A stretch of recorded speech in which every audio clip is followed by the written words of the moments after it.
Day 31, Alone Inspired Diet Challenge. The update. Where am I at? How am I doing? What's going on? Alright, I started this 31 days ago. After trying many times to start eating right and have a different relationship with food. And I just couldn't do it. I just couldn't do it. So I had to come up with an idea that I've been pondering for quite a bit of time, the Alone Inspired Diet Challenge. And I cut out a lot of food groups in my life. No dairy, no salt, no spices, no added sugar. I should say no added salt, right? Because there's things that have salt in them. Spinach has salt. Eggs have salt. Eggs are actually really salty. If you do this diet and eat an egg, you'll be like, wow, eggs are salty, and yet we put salt on them. Another thing we like to salt is avocado. And that's always thrown me off too, because avocado is actually quite delicious without salt. So I'm not sure where all of these societal norms came from, but along this journey, yeah, I've had a lot of highs, I've had a lot of lows. I've had some scary moments too. I literally was eating packs of salt because I was gonna pass out, or I was having heart palpitations. Like, the early part of this was no joke. A lot of that has to do with my job, to be honest with you. I have a very physical job. I'm a UPS driver, and I'm constantly moving. I'm constantly delivering packages. I'm working out all day, and I'm drinking a lot of water. So during that time period, early on, my body was used to dealing with a lot of simple carbohydrates, poison. It was used to copious amounts of salts. Like, before I started this, and I don't recommend this, I was eating like 2 chorizo burritos a day. Like, do you know how much salt's in chorizo? There's a reason it tastes like that. There's a reason why you crave it, right? So when I stopped all of the simple carbohydrates, and I stopped all of the high sodium intake foods. My body just released everything.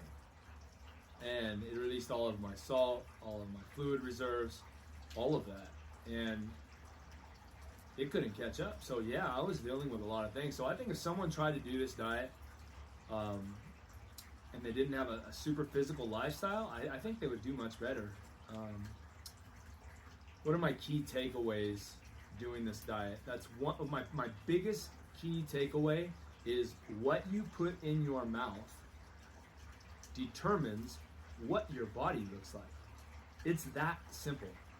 Our choices lead to how our body looks. And as you do this, and as you break free from societal norms, you start to realize that losing weight is just one component of this journey. It's not the journey, it's a component of the journey. And I think we're just so focused on how we look or our image that we realize that health is a total 360-degree view of life.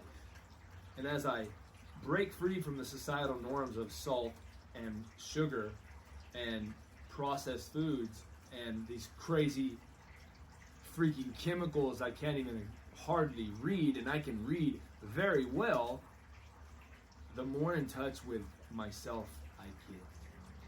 The less anxiety I have, the less heartburn I have, the less highs and lows I have. I'm just a much more even person. Still get angry, still get upset, still have patience issues, but I'm becoming a more well-rounded, healthy individual. So that's one of my biggest takeaways. It's a simple takeaway.